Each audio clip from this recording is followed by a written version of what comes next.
Are continuing to bring you some of the biggest mental health headlines as part of our new series right here on NBC News Now. We'll give you some of the most groundbreaking studies and tips from experts on how to manage your mental health. Let's bring in Dr. Erica Richards to break this all down. Dr. Richards is the chair of psychiatry at Sibley Memorial Hospital and an assistant professor of psychiatry at Johns Hopkins. Doctor, good morning.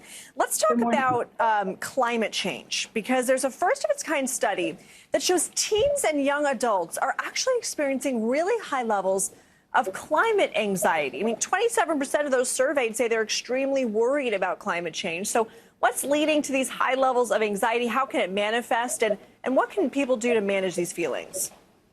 So great study. And what we're seeing is that there's a high level of stress, especially upon young people. We're seeing about 50% very worried, 84% moderately worried. They've even coined a new term called eco-anxiety related to climate anxiety. Wow. So what should young people know? I mean, young people are unfortunately constantly reminded of the role they play in climate change. The thing to remember is that it's important for them to take action, to know how they can affect change about these circumstances. Well, that's good. Yep, go ahead.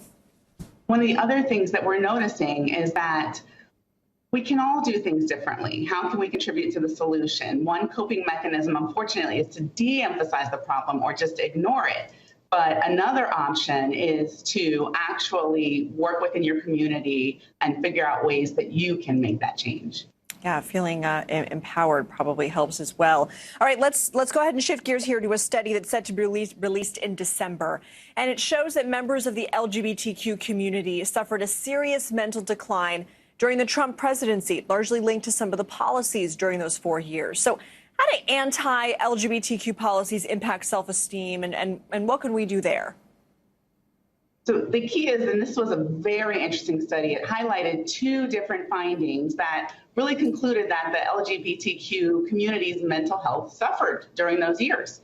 And what happened? Well, there was a push to change policies. There had to be an understanding about what is going to change. There were thoughts that, the 2020 census should not identify issues related to gender identity, should not ask about sexual orientation. And this created increased anxiety among people. And I think one of the things that's important is to allow yourself to feel validated about your personal experience during this time, noting that everyone's experience was different.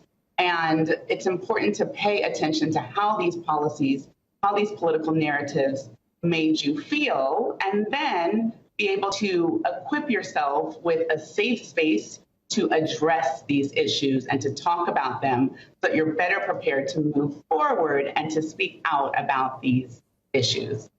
Yeah, finding that inclusive community. All right. Doctor, we've talked about some things contributing to anxiety. Let's talk about something helping. A researcher in Scotland is studying the healing powers of surfing. Look, we got some people on our team. They swear by the sport. This researcher says surfing could have major benefits for our mental health. For those of us who maybe are a little less coordinated and maybe don't have that core strength, what can non-surfers do to find something with the same effects?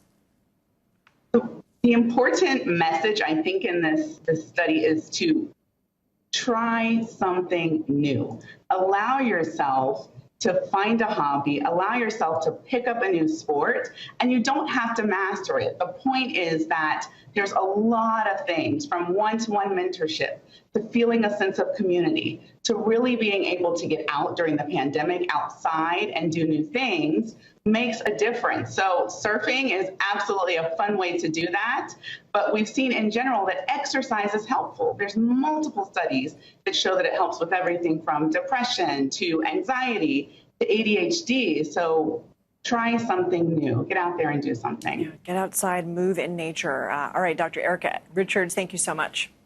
Thank you. So we're going surfing, is what you're saying? No, I have no core strength. No, that's not happening. Funny, though. All right. No, I'm lucky I can walk in a moderately straight line.